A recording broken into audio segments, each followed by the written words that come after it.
Hello guys, আমি সৌরভ এবং আমার YouTube channel Sourav tips and ট্রিক্সের পক্ষ থেকে আপনাদের সবাইকে স্বাগত জানাই। বন্ধুরা, আজ আমি আপনাদের দেখাবো যে কিভাবে আপনারা রূপশ্রী প্রকল্পের ফর্ম পূরণ করবেন। তার সাথে আপনাদের কী কী ডকুমেন্টস লাগবে এবং ফর্মটি আপনারা কোথায় পাবেন এবং কোথায় গিয়ে তা জমা করবেন, A to Z বলবো আজকের এই ভিডিওর মাধ্যমে। তো দেখুন বন্ধুরা, ফর্মটি আমি নিয়ে এসেছি এবং আমি এটি অলরেডি ফিল আপ করে নিয়েছি এবং আপনাদেরও আমি একদম সহজভাবে স্টেপ বাই স্টেপ বুঝিয়ে বলবো যে কিভাবে আপনারা এটা নিজেরাই পূরণ করতে পারবেন কারো সাহায্য ছাড়াই। দেখুন, এখানে লেখা রয়েছে রূপশ্রী প্রকল্প অ্যাপ্লিকেশন ফর্ম, আবেদনপত্র। এখানে দেখুন লেখা রয়েছে শুধুমাত্র ইংরেজিতে পূরণ করতে হবে, অর্থাৎ ইংরেজির বড় হাতের অক্ষরে আপনাদের পুরো ফর্মটা পূরণ করতে হবে। তারপর দেখুন ফর অফিস ইউজ অনলি, তো এইখানের এই পার্টটা আপনাদের ফিল আপ করার কোনো প্রয়োজন নেই। তো দেখে নিন, এখানে লেখা রয়েছে আবেদনকারীর বিবরণ, তো এই পার্টটা আপনাদের এবারে ফিল আপ করতে হবে। তো ফিল আপ করার শুরুতে আমি আপনাদের বলে দিই যে এখানে আপনারা একটা আবেদনকারীর রিসেন্ট তোলা পাসপোর্ট সাইজের ফটো আঠা দিয়ে লাগিয়ে নেবেন। তারপর দেখুন এখানে লেখা রয়েছে নাম, ব্যাঙ্ক অ্যাকাউন্টে যে নাম আছে সেই নামের বানান লিখুন, অর্থাৎ আবেদনকারীর ব্যাংকের পাসবইয়ে যে নামের বানান রয়েছে সেই বানানটা আপনাদের এখানে লিখে নিতে হবে। প্রথমে নাম, তারপর যদি মিডিল নেম থেকে থাকে মিডিল নেম, তারপর সারনেম বা টাইটেল, ঠিক আছে? এই অনুযায়ী আপনারা নামটা এখানে লিখে নেবেন। তারপর রয়েছে জন্মের তারিখ, অর্থাৎ আবেদনকারীর যে জন্ম তারিখ সেই জন্ম তারিখটা আপনাদের এইখানে লিখে নিতে হবে। তো রূপশ্রী প্রকল্পে আবেদনের ক্ষেত্রে আবেদনকারীর বয়স 18 বছরের ঊর্ধ্বে হতে হবে, তবেই সে রূপশ্রী প্রকল্পে আবেদনের সুযোগ পাবে। তারপর এখানে রয়েছে দেখুন প্রস্তাবিত বিবাহের তারিখ, তো এইখানে যে তারিখে বিয়ে হচ্ছে সেই তারিখটা এখানে আপনাদের লিখতে হবে। তারপর রয়েছে যে প্রস্তাবিত বিবাহ অনুষ্ঠানের ঠিকানা, তো এই সব পার্টটা আগের ফর্মে ছিল না, এই নতুন ফর্মে এই পার্টটা সংযোজন হয়েছে। তো বন্ধুরা, আপনারা যারা যারা রূপশ্রী প্রকল্পের ফর্ম ফিল আপ করছেন, তো আপনারা ভালো করে দেখে নেবেন যে আপনাদের ফর্মে এই পার্টটা রয়েছে কি না। অনেক ক্ষেত্রে পুরনো ফর্ম পূরণ করে জমা করলে আপনাদের ফর্মটি বাতিল হয়ে যেতে পারে, তাই এই জিনিসটা একটু আপনারা খেয়াল করবেন। তো দেখে নিন, এখানে প্রথমে কি রয়েছে যে অ্যাড্রেস, তো যেখানে আপনার বিবাহ হবে সেই জায়গার ঠিকানাটা আপনাকে এইখানে লিখতে হবে। তো যেখানে বিবাহ হবে, অর্থাৎ এখানে আপনারা মেয়ের বাড়ির ডিটেলসটা দিয়ে দেবেন, বা যদি কোনো লজে হয়ে থাকে বা অন্য কোনো জায়গাতে যদি হয়ে থাকে সেই জায়গার ডিটেলসটা আপনাদের এখানে দিতে হবে। দেখুন কী কী লিখতে হবে। প্রথম হাউস নম্বর যদি জানা থেকে থাকে লিখে দিতে পারেন, এটা না লিখলেও কোনো সমস্যা নয়। তারপর রয়েছে রাস্তার নাম, তো আপনার যেখানে বিয়ে হচ্ছে তার পাশ দিয়ে যে রাস্তা গিয়েছে সেই রাস্তার নামটা এখানে লিখতে হবে, বা সেই গ্রামের নামটা এখানে লিখে দিলেও হবে। তারপর রয়েছে থানা, প্রস্তাবিত বিবাহ অনুষ্ঠানের যে জায়গা তার থানা কোথায়, তার পোস্ট অফিস কোথায়, ঠিক আছে? তারপর রয়েছে জিপি বা ওয়ার্ড, তো আপনার বিবাহের অনুষ্ঠান কোন জিপির আন্ডারে হবে বা ওয়ার্ডের আন্ডারে, সেটা আপনাকে এখানে লিখতে হবে। অর্থাৎ সেই জায়গাটা যদি ওই গ্রাম পঞ্চায়েতের আন্ডারে রয়েছে, সেই যে গ্রাম পঞ্চায়েতের আন্ডারে থাকবে সেই গ্রাম পঞ্চায়েতের নাম এখানে লিখতে হবে, বা শহরাঞ্চলে যদি হয়ে থাকে তাহলে কোন ওয়ার্ডের আন্ডারে রয়েছে সেই ওয়ার্ড নম্বরটা এখানে লিখতে হবে। সেম ব্লক বা মিউনিসিপ্যালিটি, অর্থাৎ কোন ব্লকের আন্ডারে রয়েছে বা কোন পৌরসভার আন্ডারে রয়েছে সেটা লিখতে হবে। তারপর জেলা, কোন জেলার আন্ডারে রয়েছে সেইটা এখানে উল্লেখ করতে হবে। এবং শেষে পিনকোড, অর্থাৎ পোস্টাল যে 6 সংখ্যার পিনকোড হয় সেই পিনকোডটা এখানে লিখতে হবে। এই সম্পূর্ণ ডিটেলসটা আপনাকে দিতে হবে যে জায়গায় আপনার বিবাহের অনুষ্ঠানটা হবে সেই জায়গার। তারপর রয়েছে দেখুন এখানে মাদার্স নেম, মাতার নাম, তো এইখানে আপনাদের যে আবেদনকারী যিনি তার মায়ের নামটা এখানে লিখতে হবে। তারপর ফাদার্স নেম, এইখানে আবেদনকারীর বাবার নামটা লিখতে হবে। তারপর রয়েছে কারেন্ট অ্যাড্রেস, আর এই পাশে পার্মানেন্ট অ্যাড্রেস, অর্থাৎ বর্তমান ঠিকানা এবং স্থায়ী ঠিকানা। তো এইখানে আবেদনকারীর বর্তমান ঠিকানা লিখে নিতে হবে। প্রথমে ভিলেজ, গ্রামের নাম, তারপরে রোড মানে রাস্তার নাম, তারপর রয়েছে পুলিশ স্টেশন, থানা, এখানে থানার নাম। আমি যেহেতু সাঁকরাইল থানার অন্তর্গত সেই জন্য আমার এই ফর্মে অটোমেটিক সাঁকরাইল নামটা লেখা ছিল, তো এইখানে আপনারা আপনাদের থানার নামটা লিখে নেবেন। তারপর রয়েছে পোস্ট অফিস, তো এখানে পোস্ট অফিসের নামটা লিখে নেবেন। সেম এইভাবেই স্থায়ী ঠিকানাটাও প্রথমে গ্রামের নাম, রাস্তার নাম, থানার নাম এবং পোস্ট অফিস। যদি আপনার বর্তমান ঠিকানা এবং স্থায়ী ঠিকানা একই হয়ে থাকে তাহলে আপনারা এখানে ডু করে দিতে পারেন, ঠিক আছে? তো বন্ধুরা এই ছিল ফার্স্ট পেজ। তো চলো দেখে নাও নেক্সট পেজে কী রয়েছে। তারপর এখানে রয়েছে জিপি অর্থাৎ গ্রাম পঞ্চায়েতের নাম, শহরে বসবাস করে থাকলে ওয়ার্ড নম্বরটা লিখতে হতো। তারপর রয়েছে ব্লক মিউনিসিপ্যালিটি অর্থাৎ যদি গ্রামাঞ্চলে বসবাস করে থাকেন তাহলে ব্লকের নাম লিখবেন, শহরে বসবাস করে থাকলে পৌরসভার নামটা লিখতে হবে। তারপর রয়েছে জেলা, আমি যেহেতু ঝাড়গ্রাম জেলার অন্তর্গত বা আমি যে ব্লক থেকে ফর্মটা এনেছি সেটা ঝাড়গ্রাম জেলার আন্ডারে, সেই জন্য এখানে জেলাটা অটোমেটিক ঝাড়গ্রাম লেখা রয়েছে। তো আপনাদের যে জেলা হবে সেই জেলাটা আপনারা এখানে লিখে নেবেন, বা আপনাদের ব্লক অফিস থেকে যখন ফর্মটা তুলবেন আপনারা দেখবেন যে আপনাদের ডিস্ট্রিক্টটা জেলাটা অটোমেটিক লেখা রয়েছে। স্টেট ওয়েস্ট বেঙ্গল লেখাই রয়েছে। তারপর রয়েছে পোস্টাল পিনকোড, তো 6 সংখ্যার যে পিনকোড নাম্বারটা আপনাদের এখানে লিখে দিতে হবে। তারপর স্যাম স্থায়ী ঠিকানাও, গ্রাম পঞ্চায়েতের নাম, ব্লকের নাম, তারপর জেলা, তারপর রয়েছে রাজ্য, তারপর রয়েছে পিনকোড, এই অনুযায়ী আপনারা লিখে নেবেন। যদি স্যাম হয়ে থাকে তাহলে ডুও করে দিতে পারেন। তারপর রয়েছে কন্ট্যাক্ট মোবাইল নম্বর অর্থাৎ যোগাযোগের মোবাইল নম্বর। তো এই ক্ষেত্রে বলে রাখি, মোবাইল নম্বরের ক্ষেত্রে এইখানে আপনাদের একটা চালু বা সক্রিয় মোবাইল নম্বর দিতে হবে, কারণ রূপশ্রী সংক্রান্ত পরবর্তী আপডেট আপনারা এই মোবাইল নাম্বারের SMS-এর মাধ্যমে পেয়ে যাবেন। এখানে আপনারা অল্টারনেটিভ মোবাইল নাম্বারও দিয়ে দিতে পারেন।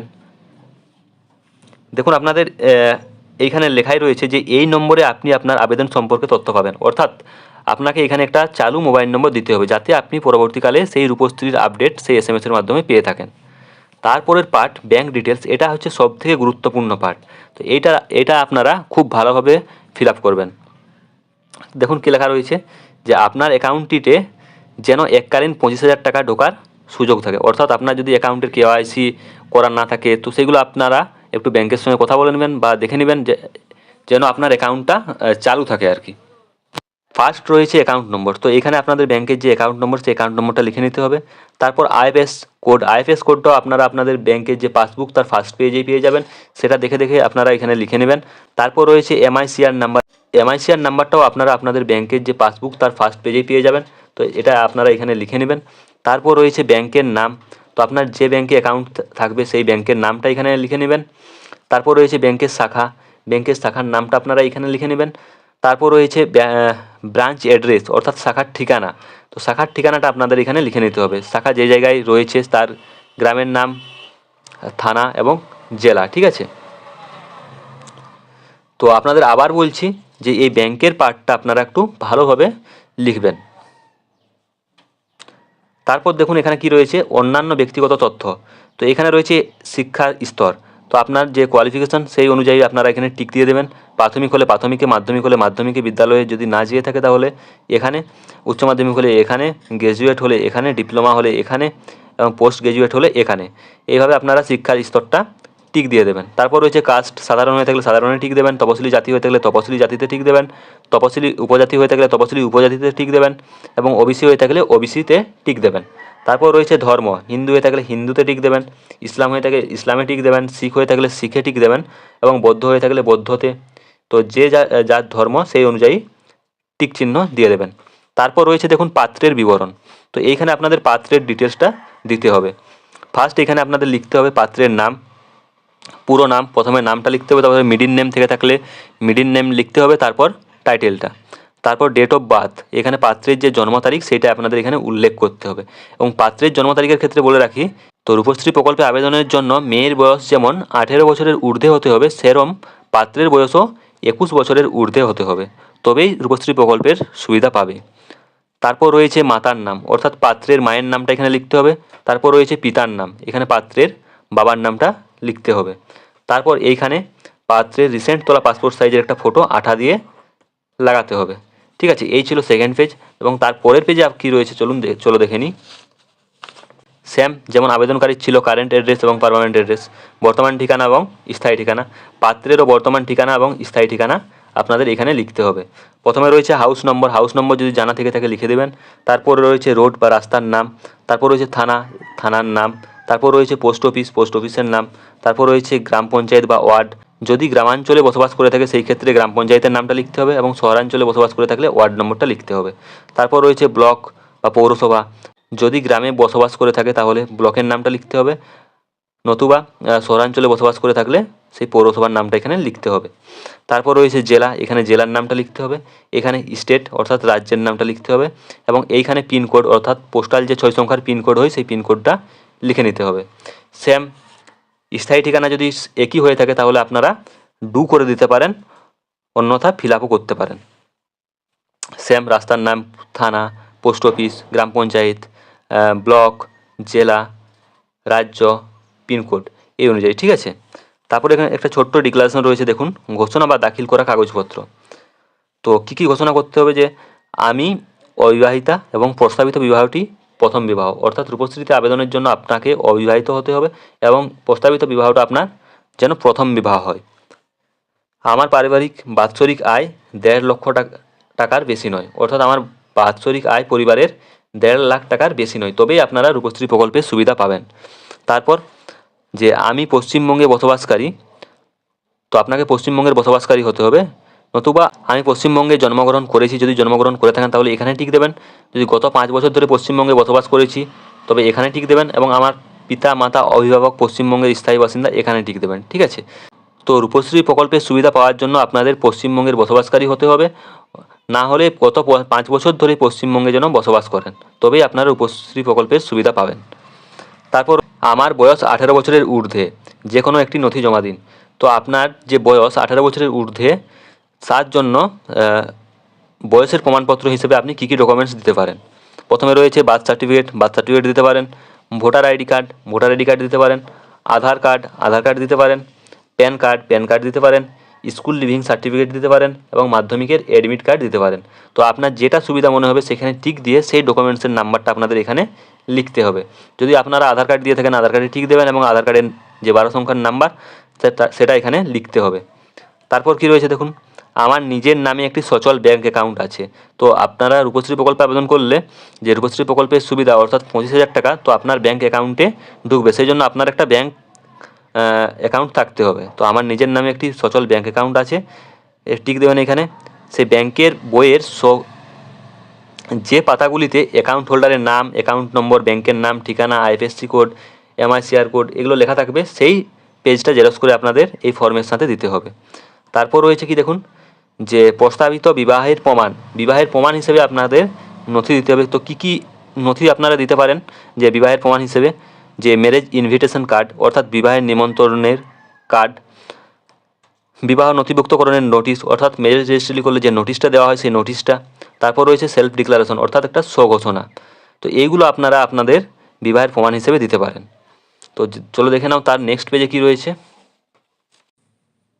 দেখুন তার পরের পার্টে কি রয়েছে, দেখুন তার পরের পেজে কি রয়েছে, I am submitting my Aadhaar number with following declaration. তো এখানে আমি আমার আধার নাম্বারটা দিচ্ছি, তো এখানে আপনাদের আধার নাম্বারটা লিখে নিতে হবে। তারপর এই পার্টটা আপনাদের ইংরেজিতেও রয়েছে এবং বাংলাতেও রয়েছে, তো আপনারা যেটা ফিল আপ করতে চান সেটাই করতে পারেন। তো দেখুন বাংলাতে কি বলা রয়েছে, যে আধার প্রমাণের জন্য সম্মতিপত্র, আমি আধার নম্বর, এইখানে আবেদনকারীর আধার নম্বরটা লিখে নিতে হবে। এর ধারক নারী ও শিশু বিকাশ এবং সমাজ কল্যাণ বিভাগ পশ্চিমবঙ্গ সরকারকে ইউআইডিএআই এর সাথে প্রমাণের জন্য আমার আধার নম্বর, নাম এবং আঙুলের ছাপ আইরিস ব্যবহার করার সম্মতি দিচ্ছি। নারী ও শিশু বিকাশ এবং সমাজ কল্যাণ বিভাগ পশ্চিমবঙ্গ সরকার আমাকে বলেছেন যে শুধুমাত্র রূপশ্রী প্রকল্পের ডাটাবেস প্রমাণের উদ্দেশ্যে আমার পরিচয় ব্যবহার করা হবে, এবং আরও বলেছেন যে আমার বায়োমেট্রিক সংরক্ষণ করা হবে না, কাউকে দেওয়া হবে না, এবং শুধুমাত্র প্রমাণের উদ্দেশ্যেই সিআইডিআর এ জমা দেওয়া হবে। তো আপনার যে আধার কার্ডের নম্বর এবং আপনার ফিঙ্গারপ্রিন্ট এগুলো কোনো কিছুই সংরক্ষণ করা হবে না, জাস্ট প্রমাণের জন্য নেওয়া হচ্ছে, সেটা একটা সম্মতিপত্র। এইখানে আপনাদের সিগনেচার করতে হবে, অর্থাৎ এইখানে আবেদনকারীকে একটা সিগনেচার করতে হবে, আধার নম্বর ধারকের স্বাক্ষর এবং আমার সম্মতি আছে, নিচে এখানে আবেদনকারীর নামটা লিখে দিতে হবে। তারপর রয়েছে দেখুন, আমার পাত্রের বয়স 21 বছরের বেশি এবং তার দ্বারা প্রত্যায়িত বয়সের প্রমাণপত্র আমি এখানে দাখিল করছি। তো আপনার পাত্রের বয়সের প্রমাণপত্র হিসেবে আপনি কী কী ডকুমেন্টস দিতে পারেন, দেখুন এখানে রয়েছে যে জন্ম certificate, voter ID card, Aadhaar card, PAN card, school leaving certificate এবং মাধ্যমিকের অ্যাডমিট কার্ড। এতগুলো ডকুমেন্টসের মধ্যে যে কোনো একটি আপনি আপনার পাত্রের বয়সের প্রমাণের জন্য দিতে পারেন, ঠিক আছে। তো আপনি যে ডকুমেন্টসটা দেবেন সেখানে টিক দেবেন এবং তার নম্বরটা এখানে আপনারা লিখে নেবেন। উপরোক্ত কোনো তথ্য ভুল প্রমাণিত হলে তার জন্য আমি দায়ী থাকব, অর্থাৎ যে আমি যে সব তথ্য দিচ্ছি সেগুলো যদি কোনো ভুল প্রমাণ হয়ে থাকে তাহলে তার জন্য আমিই দায়ী হব। তো এখানে একটা আবার সিগনেচার অফ অ্যাপ্লিক্যান্ট অর্থাৎ আবেদনকারীর স্বাক্ষর, এইখানে বাম দিকে তারিখ, যে ডেটে আপনারা ফর্মটা জমা দেবেন সেই ডেটটা এখানে লিখতে হবে। এই ছিল এই পেজটা। চলো দেখে নাও নেক্সট পেজ কী রয়েছে। নেক্সট পেজে দেখুন আপনাদের এখানে লেখা রয়েছে যে ফর অফিস ইউজ অনলি। তো এই পার্টটা আপনাদের কিছু ফিল আপ করতে হবে না, এখানে জাস্ট আপনাদের উইটনেসটা ফিল আপ করতে হবে, এই যে উইটনেস নেম এবং অ্যাড্রেস। তো এইখানে আপনাদের যে সাক্ষী, রূপশ্রী প্রকল্প আবেদনের ক্ষেত্রে আপনার যে বিবাহ সত্যি হচ্ছে কি হচ্ছে না তার জন্য 5 জন সাক্ষীর প্রয়োজন। তো এইখানে উইটনেসদের নাম এবং অ্যাড্রেস লিখতে হবে। প্রথমে নামটা লিখে নেবেন, তারপর তাদের ঠিকানাগুলো লিখে নেবেন। এইভাবে 5 জন সাক্ষীর নাম এবং ঠিকানা লিখবেন এবং তাদেরকে এখানে সিগনেচার করাবেন এবং তার সাথে মোবাইল নম্বরটা লিখে দেবেন। তো এই পেজে আর কিছু করার প্রয়োজন নেই। তো দেখে নিন তারপরের পেজ।